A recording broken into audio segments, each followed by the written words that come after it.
And I was wondering, man, in networks, this is what we do. We build backup systems. I do not have a backup, right? The single point of failure. I am dependent on one industry, one paycheck, one credential, basically in the same line. So where is my fallback? And I said, okay, where else can I see the grass is greener? Because this grass was drying. Welcome to the CTO Compass podcast. I'm your host, Mark Wormhort, tech strategist and executive coach. In every episode, we meet tech leaders, from startup CTOs to enterprise CIOs, to explore what it means to lead in tech today. They share their stories and their lessons so that you can navigate your own journey in tech. Let's dive into today's episode. My guest today, he has a CCIE, Cisco Certified Internet Working Expert. I know that one, and he earned it in year 2000. That's a long time ago. After that, he's done many different things. He spent decades building and selling in the network industry to Fortune 500, to federal agencies. In the middle of all that, he got his MBA. He almost quit technology to go into finance, but that was exactly when the entire market collapsed. On top of him, the financial market back in 2008. And he's written a book about what that failure taught him about, well, his experience, but also about what that also means for us in the technology space. Asim Kumar, welcome to the CTO Compass. Thank you, Mark. Thanks for wrapping my journey in such a short time. I could not have done better than you. So, what did I miss? What did I not say that we should know about you as well? Yeah, so you started out pretty well. I wrote this. I'll tell you why I wrote the book first.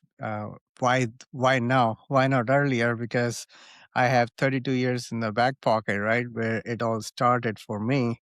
So it was like an uphill and downhill, and then coming back up. And now we are in the era of AI. I said this would be the time where I'm at a juncture where I should let it out. And there are people like me who are in their early 30s that would probably benefit from here. So I said, okay. So this is my third time around. So you can see you already mentioned the .com, you mentioned the financial crisis. Now we are looking at the AI-ish crisis.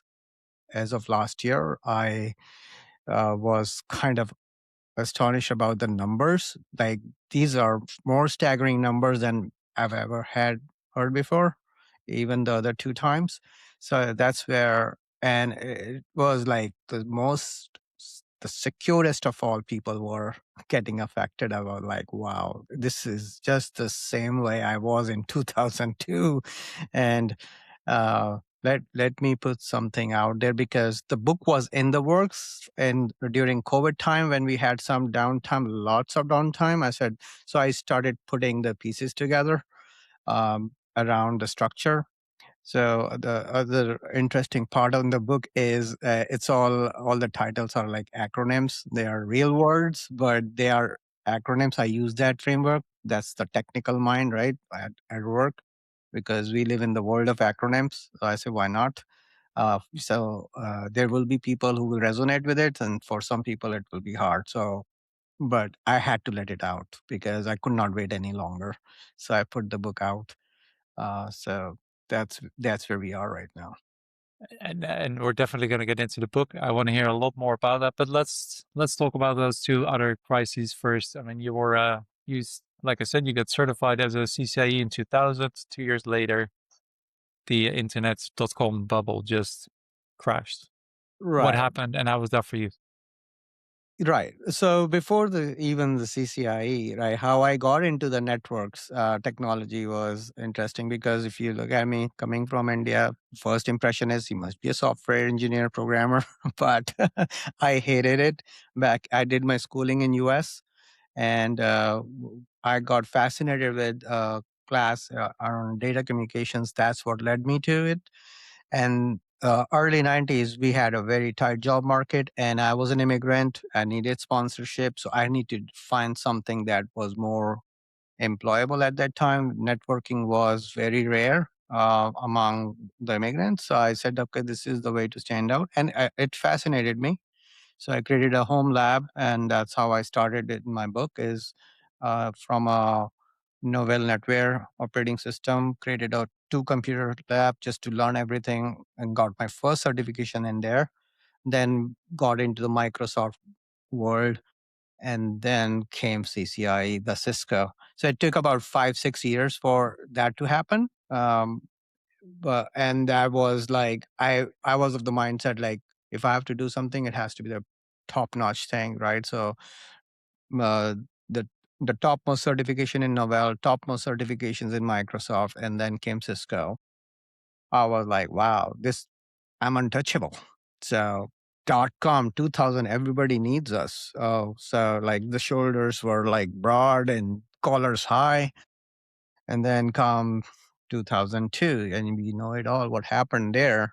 Um, like I was I would consider, yeah, I was good, but I had many better people working with me that I was seeing getting a pink slip every Monday. So I was like, what the heck is going on here? And what is this credentials industry? Like we were so sought after, now they don't even care. So the insecurity kind of creeped in. And I was wondering, man, in networks, this is what we do, build backup systems. I do not have a backup, right? The single point of failure. I am dependent on one industry, one paycheck, and one credential basically in the same line. So where is my fallback?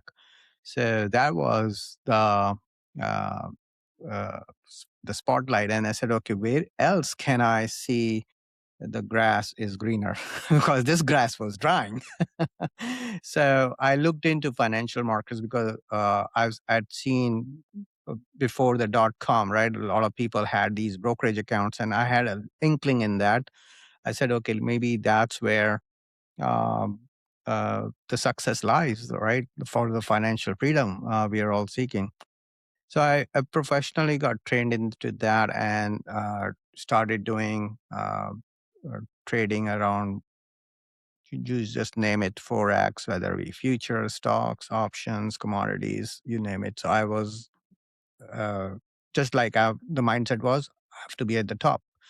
And if I have the intelligence to conquer on the technical side, stock market will be easy peasy, right? So that's where things went hairy. And since you mentioned my MBA, so 2007, I even enrolled into a MBA for executive full-time program, just to see if I could switch careers into finance going forward, because that would lend to the credibility around my technical background. I already had a master's, and then on the MBA side, would be more um lucrative for Wall Street.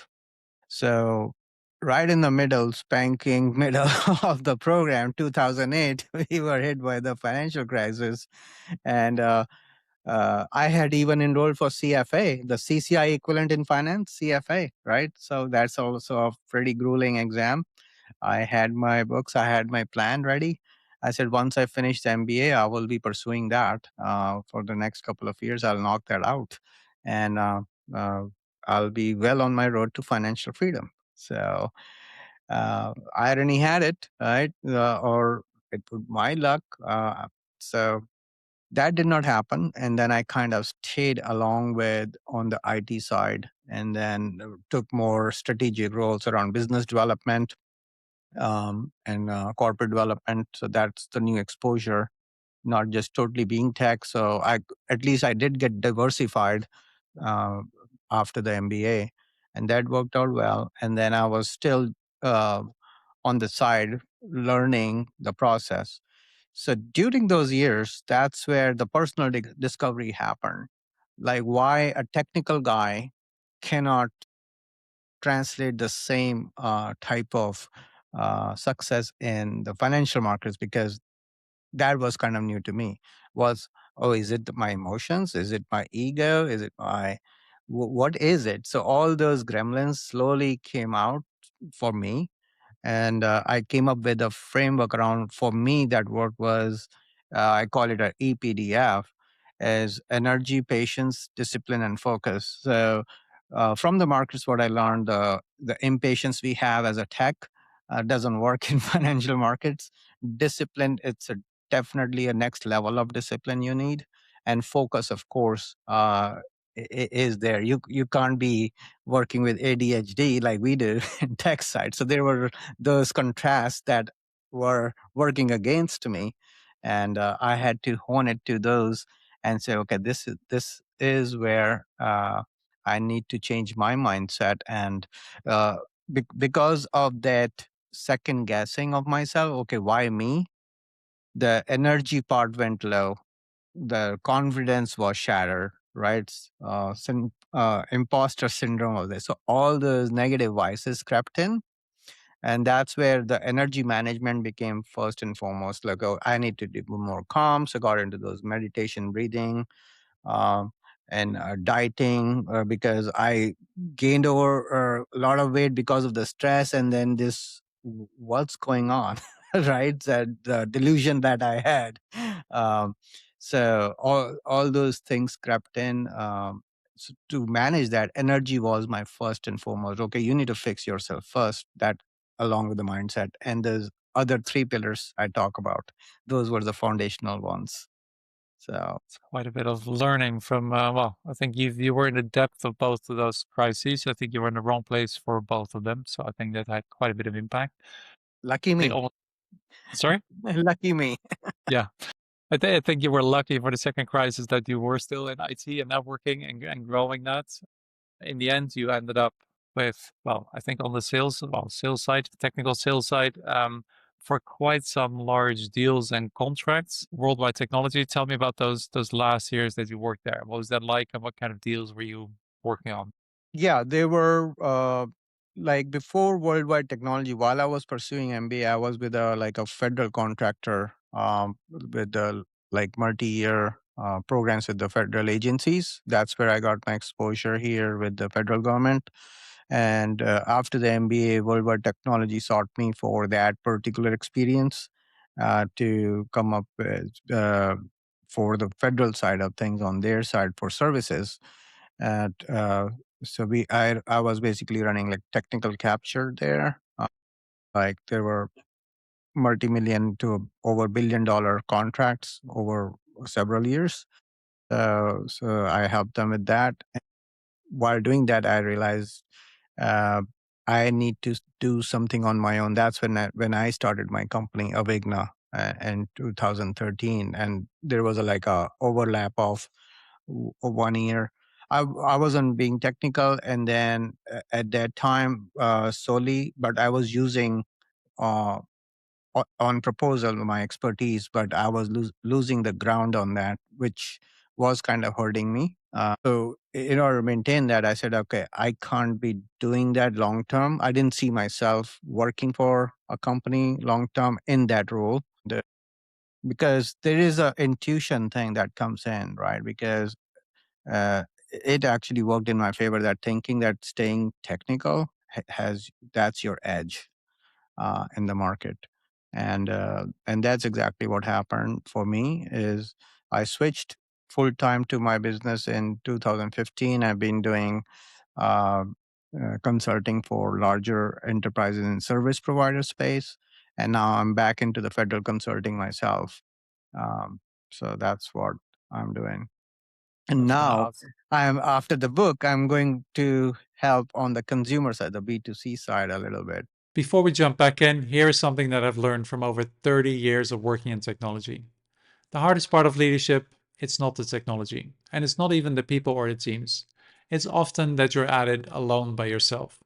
There's no one in the room that fully gets what you're dealing with. There's no one that you can trust to discuss your decisions with. If that sounds familiar, find me on LinkedIn, Mark Wormgoor, and tell me what's in your mind. There's no pitch, just a discussion with somebody who's sat in a chair as well. Let's start with the first 12, 13 years of Vigna up so far. What kind of project, what kind of work do you do? Right? I mean, you said about it a little bit, but tell us a bit more. What kind of projects do you work on? Yeah, so these are all large multi-year network architecture, security, cybersecurity projects where we are modernizing technology. So especially on the network and security space. So that's what we help with these federal agencies to. get ahead. They are a little slower than the commercial counterparts because they are more risk averse. So those are the in the tech space on the network side, it's all global technology, whether integrated voice or uh, then 2010 came cloud, the transition to cloud. So that's where I came up with a framework that's in my book as well around the cloud migrations. So now that is taking shape.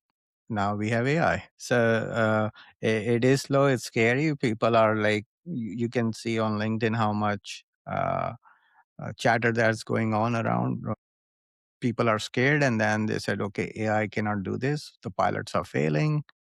So that's where we are right now in those anything that has to do with modernization of tech. That's where I get involved. Of course, operations as well. That's where you sustain the business. Nice. I'm an operations guy, so I love operations very much. I mean, it's my passion and close to my heart, so I get that. You've said a couple of things. I think in your book there's more advice to CTOs, right? About maybe panic buying or the things that they do and don't do. Tell us a bit more about the biggest piece of advice that you give towards CTOs from your book.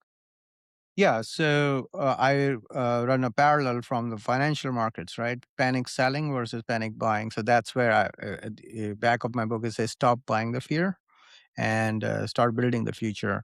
So for the CTO, they are pretty much well aware of the process, right? Like whenever you are dealing with a modernization uh, initiative, right, you just don't buy a tech. You do evaluate a couple of options, um, and then so in commercial side, a lot of times the tech side get more weight than the other two, which I talk about the alignment portion in my book, the people, process, and technology. It's a tripod of success for any enterprise. So if any one of the legs gets extended, your stool is going to get toppled, and you will realize it sooner than later, right? So and that's why you know that why 70 to 75% of the modernization transformation projects fail. It's one of the reasons because you running tech heavy in the front without realizing are your people ready? Are your process needs any tweaking to absorb the new tech? So the realization comes later. So I've seen it uh, real in my real life is I've seen companies, oh yeah, you guys are smart. You can pick up the training wise. So just let's roll. Okay. Customer is always right. Let's roll. And then it takes one or two outages when everything comes back. Okay. Yeah. Reading a book and figuring it out takes time. So again, depending on the business, if you are time sensitive, like if your customers are real, they need real time services, and then you have an outage like that, you cannot afford somebody learning on the job and trying to fix things for you. So that's where you need to be aware. So that's why it's important to spend more time in preparation and planning upfront, where you need to invest in the technology and training, especially for your people, and then processes are in place. Yeah, tech is definitely takes heavy weightage in my experience. Even to date. So that's the message I want to give. It's CTOs from a buying side. I even tell the salespeople, don't sell fear, guys. So and good salesmen will never do that, right? That's my thing right now. Sales demographics have been changing. Like I've seen a lot of changes there, which is good in a good way. So, what kind of changes? Well, initially was like, yeah, our tech is the best. That's what you should have. The XYZ is baloney. But now the sales methodology have changed. Like people do respect the competition, right? And then they do a fair assessment. So the attitudes have changed in selling. So let's put it this way: to get more trust. The trust is big right now. So if I come across somebody trying to sell me and bashing other, I don't even want to talk to that person. I said, okay, that's bad character. So So that's where I think the salesmanship is changing a little bit. So Nice. Good to hear. So let's take it one step back to the examples that you gave of these programs where they fail because probably technology is overextended and people and processes not. Take me through a real life example. No names, right? Anonymous, of course, but yeah, give a I real did life mention. example of a program. Yeah, I was very careful even in my book, even though I was trying to put it out. Um, like back in the days when the voice over IP technology was flourishing, and a lot of these vendors were pushing and promising, knowing, yeah, you are trying to overtake a legacy system that's been there for many years, and then this new tech comes in to replace that. It will not have the same features to begin with. There's a thing called roadmap of evolution of the technology, and then they were taking advantage of, okay, like I mentioned, if one customer in the, I will say it's an insurance industry, so one insurer says, okay, I am deploying this tech, I will basically get a technical advantage on this, and then the competitor who comes in, oh, that other guy is deploying this technology, we should move faster, um, so we can keep up, because it was more customer centric, the voice over IP, especially with the um, uh, call center type of deployments. So that's where the rush was. And yes, in that rush, vendors will sell anything. Yes, yes, you can. Yes, you can do this. Yes, you can. But when the real developer would come in, like me, the expert in there, come in and they said, this will be available like in quarter next year. They will say, no, it was supposed to be here right now, and it's going to hold us. I said, well, um, the reality is that there is a feature roadmap, and then not everything that you have in your legacy system will be transferred over day one or in next 6 months. So they used to ask me the question, does it even work? I say, yeah, it does work, but it's going to take its time to get there. It's not going to be like to like replacement. And if we now take all those lessons, right? The lessons that you've learned the hard way over the past 25, 30 years, how would you apply them in the market today? AI, because I mean, it feels like cowboys and Indians out there. Yeah, so AI is a little different. Like what is happening is, like I mentioned, that I'm not a software programmer by nature, like network. But what the irony is, the software developers who build this AI in the back end, it's turning against them, right? So that's the first thing, and I'm the real proof right now. Uh, so I will talk to you about that as well. Is uh, so there has been a lot of development in there, and then you can see the companies that you that were never heard of a year ago. Now they are multiple $1 million valuation right now, especially the way that things are. It's beyond the LLMs, right? So everybody got familiar with ChatGPT, then Cloud came in, then Grok is there, now Gemini is there, and they are coming up with their versions, right? They keep on improving. Beyond that, what's really taking effect is the agentic AI, right? Where you are talking about vibe coding.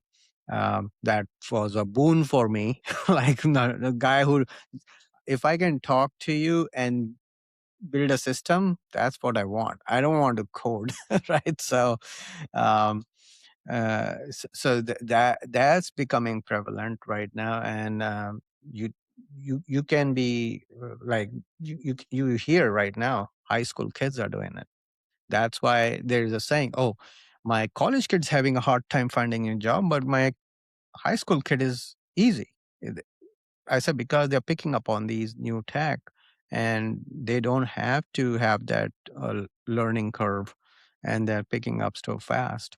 So that's what we are seeing, Mark, right now is. But again, the question is, for smaller businesses, it definitely work because you can deploy. The risk levels are different, but enterprises that I deal with, it's not that easy, right? It's a very controlled environment. You have to be, and then you cannot let it through um, anything that's not vetted or certified. So there is a process to that. So even larger enterprises, they do that, but they have their own issues around time to market. So in chasing time to market, that's where a lot of blunders happen. So And I mean, if market is going so fast, right? I think the technology is going so fast. I mean, if you look at, I was reading back my podcast from 6 months ago. It feels like a completely different world now than it did 6 months ago. How can enterprises like that keep up? well, again, the get your tripod structure ready for to move that. So I talk about this whole life cycle around. Well, there is a service life cycle around ADD, right? Uh, Not the attention deficit disorder, but it's the assessment, design, and deliver. It's fairly simple, right? From the looks of it, the assessment, design, and deliver. Like people rush to delivery without the assessment and design. And it even happens now because this is high priority. Okay, we'll do the rush job on assessment, rush job on design, and then we'll figure it out. That's the mentality on the tech side. So that's where I come in now with a balanced mindset. Like, okay, yeah, eventually, if you want to fail, yeah, there is a concept called fail fast, right? So yeah, they try to fail fast and redo it. It definitely works. Again, it has to apply to your context. So if it does not, then you have to uh, streamline it, especially in public services where you are working with tax dollars of people. You have to be a little careful about that. Uh, and yes, and that's why they say governments are generally slower than commercial. It's a two-edged sword. Like, yeah, we can't be risk takers as commercial enterprises are, but so they have to find their own balance there. So Yeah, makes sense. And you said about vibe coding, your vibe coding, you stopped programming 30 years ago, 25 years ago because yeah, you that didn't was not like my it. thing. Yeah, so basically about 2 years ago, I started looking like a lot of people were asking, Asim, we are hands-on engineer now. This automation is coming, all the scripting and all that. I said it's been there. So even when I was when I started consulting at service provider, so we were doing scripts anyways back then. Now it's the next level of automation and orchestration, especially in security. I said you can't manually chase anything, so you need the automation. So but how do you program that? That's a different skill set. So there is a use part of it and then there's a development part of it, right? So um, so the vibe coding, I was looking at couple of tools when the companies like Replit came in. That's when I first heard. I said, okay, let me take a look about this. Sounds very interesting. I said, wow, this is great. So on my website, I have the under the training. I basically created the whole new website now is vibe coded. So uh, I didn't have to use anybody. So I just say, okay, let's do it. Look at my current website, let's restructure it, and then create a coaching app out of that. So basically, I fed my book into it, all the models from the book. It created a training course out of it. Like without doing any coding myself, without hiring anybody. Over a weekend, I did that. The initial coaching app, it took me about a week once I finalized what platform to use. So that's where we are right now. A quick one before we continue. If you're getting something out of this conversation, please hit the subscribe button below. That way, other tech leaders can find us as well. I would really appreciate it. Let's get back to it. You talked about vibe coding and security in one sentence. I think we've seen quite a few vibe coded apps that had incredible security issues once they hit the Yeah. market. So I How have talked you looked? about the black box problem, right? So Yes. yeah, in the black box problem. So that is definitely there. So again, it depends on your size of the project, right? For me, it was it, uh, and especially I know the structure behind it. There is a database. There is these are the APIs. Probably this is where it's going to go, but a normal user would not know that, right? So So we are coming. This is the next step from APIs, right? So it's a jungle of APIs now intermeshed together. That's what we call AI right now. It's still a software, right? So we talked about software and automation at scale, which is what we are translating it to AI because of the learning models in here. So, that is the difference, and that's where the education, the security awareness of takes not just from a user standpoint, but from a like an entrepreneur who's trying to build this thing is because the model that we sell right now on the tech side is secure by design. We are not thinking security after the fact. So we want to make sure security is built in. And that's the thing I talk about in the framework as well. That's kind of the middle letter S in there, which is security. So you can't overlook security as a bolt-on product. So be aware like what goes on. You can ask that. What are the components going to be used and how they're going to be secure, and then it builds out a plan, at least for your awareness. And then there will be security issues. And then you say, okay, how do I mitigate those from there on? So, Yeah, it's still, I mean, I understand how an experienced coder can do that, right? But how a entrepreneur building vibe coding something, I mean, you have a very technical background. You've done this for 30 years, so I'm sure that you know the questions to ask. How would a normal non-technical person vibe coding actually get the security angles right and get the QA controls right when they just don't have that software engineering experience? a user from a non-tech background, like a business person, for example, they said, okay, I want to do that. Couple of things. If you are trying to build everything on your own, yeah, will have to have that learning experience. You will start that the assessment piece, the A. You don't just start vibe coding, right? You will say, okay, this is the idea. What are the things that I need to think about? Just like you're talking to anybody, right? And what the questions around, if you're a business person, for example, you will be thinking all risk. So when you throw that question about risk, the security would come in, the factor, and then one prompt will lead to the other. So you have to have that peel the onion mindset, right? Okay, how am I peeling the onion here? So without thinking, okay, I need this, the assessment piece becomes more important at that time. And then will come the design. Okay, what are the options? So that's what I around coaching would be it's the mindset version. Yeah, this is a silver bullet myth. Yeah, the technology is going to solve your problems. Easy said than done, right? So, what are the downsides of it that could happen? So we do pro and con study for every tech we evaluate. So it's not everything is very shiny. There is always some dark spots around. So you have to be aware of those and say, okay, do I accept that risk or not? Uh, and there will be always be a risk. There is no zero risk. So keep that in mind. And then if we take it back to your book, I love the title, The Power of Real Intelligence in the Era of AI. Who's it for and what does it, yeah, what does it explain? What does it talk about? It was for a 30-year-old Asim Kumar. When, Okay. uh, the insecure, fragile, anxious professional. Okay, when something like that happens, and then you said, "Where's my backup? What do I do? Will AI replace me?" Right? Those type of questions come in, and the anxiety pops in. So that's why I say it's for the anxious, high performing people who get insecure. Right? That was me. And how do you become resilient?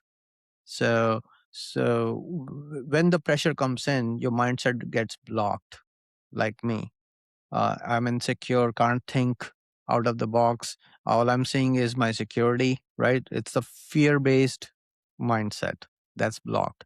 How do you get back? That was the unblocking of me, which I mentioned around EPDF, right? Figuring it out, what would it take for me to build a resilient architecture for myself. That's why the message of the book is you are the solution architect of your life, right? So not the technical architect, your solution architect of your life. So I married the tech piece with the mindset piece in there. So that's the unblocking I talk about. The real intelligence, like, is alluded more towards the people and processes, right? The artificial intelligence is the tech, which is the amplifier. People, if you look at as yourself as individual, it's your mindset, and the processes are your habits. The habits would be like your patience and discipline and focus, and the mindset would be around your energy, how you're managing your energy day to day, or how you, it's more, if you're healthy, your mind is healthy, you can think clearly. So that's the real intelligence. You bring in the judgment piece. How are you going to be judging?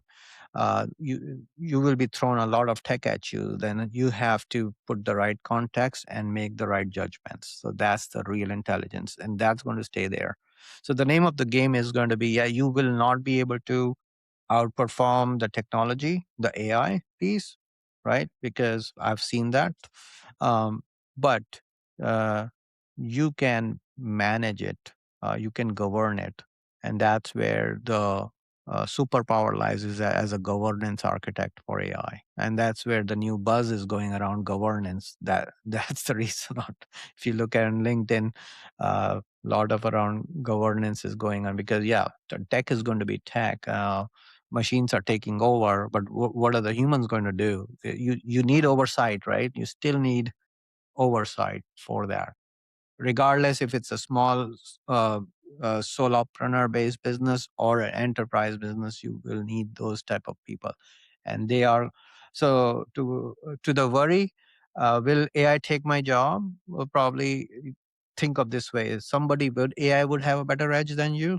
So if you have to educate yourself around AI, to not just the tech side, but the other things that I talk about in the real intelligence, uh, you will survive and thrive. So if I summarize that all, so the APDF framework, it's then being the solution architect of your own life, designing your own life, and making sure that there's resilience built in, almost that you have a backup option, or a should we all consider Yeah, what our next step is when AI takes over? yeah. In the so the book is three phases: the alignment phase, and then the measurement, and the execution phase. So it's a more of a business strategy book, if you think about it. The alignment phase talk about is the tripod of success, the people, process, technology. That's the foundation, which has the EPDF framework as an assessment tool. So the EPDF is an assessment where you are today, right? And then how you will align yourself using the tripod of success.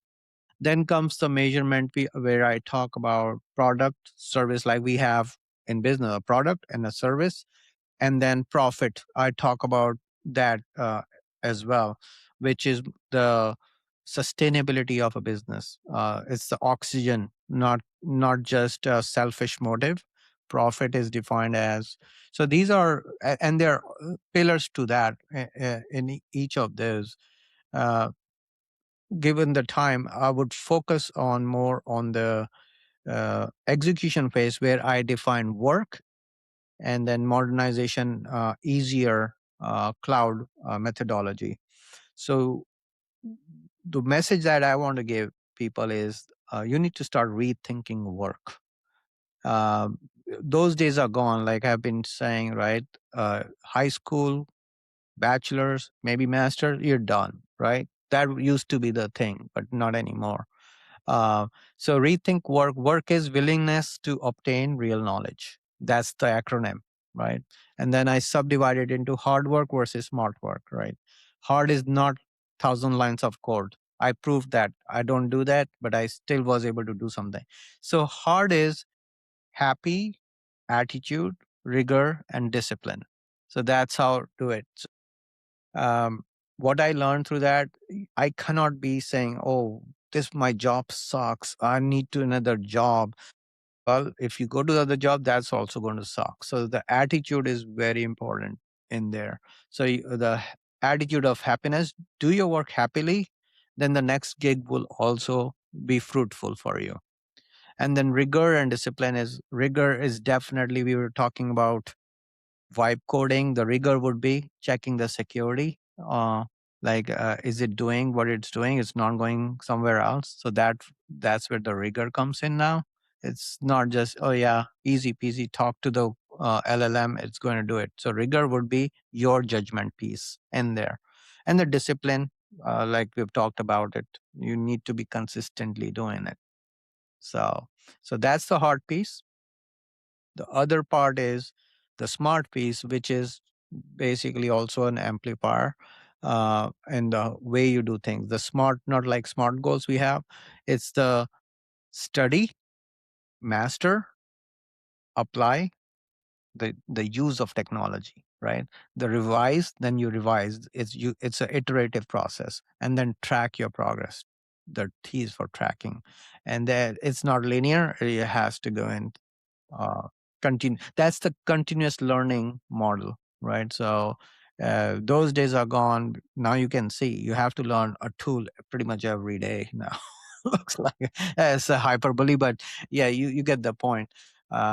Every week you are getting a new version of something, and it's a set of tools. It's not like, yeah, it's Microsoft Office suite right now. You're going uh, different companies coming up with different ways of doing things. So you need to create your own tool set, and that's where this rethink work. You need to adapt to the new way of working if you want to stay relevant. That's the name of the game. Yeah, because I mean, I see that I get so many new tools almost every day. I think that's a cool new tool. I want to try that, but it's impossible to just find the time to do all of that. Although I would love to spend my time doing that, but there's just too much in the world coming out today. But I Yeah. love it. So thank you very much. If people want to find you, Avigna, or the book, where do they go? What's the best place to go and find you? Well, the website is avignallc.com. So I'll spell it avignallc.com. And that's where pretty much everything I've laid out. The book link is there. Book is on Amazon. Easiest find. It has both paperback and Kindle edition. It's also available on Google, Apple. If you search with my name on it, you'll be able to find it. And it is available globally. Um, and then the next step is, if you want to do the training course, like I mentioned, the vibe coded training course, if some people like it more interactive, then that's the option. You will find it on the website as well. And then if you want to connect with me, the links are there for my Insta and LinkedIn. And if you want to talk to me, connect me with me to get more insight one-on-one, so that's option is available too. So I'm uh, happy to help any way, shape or form. We'll make sure that we put all of those links in the show notes as well, so you can find it all below. Asim, thank you very much for coming on to the CTO Compass today. Thank you, Mark. It was a pleasure talking to another tech person. Same here. Thank Yeah, you. yeah. As we wrap up another episode of the CTO Compass, thank you for taking the time to invest in you. The speed at which tech and AI develop is increasing, demanding a new era of leaders in tech. Leaders that can juggle team and culture, code and infra, cyber and compliance, all whilst working closely with board members and stakeholders. We're here to help you learn from others, set your own goals, and navigate your own journey. And until next time, keep learning, keep pushing, and never stop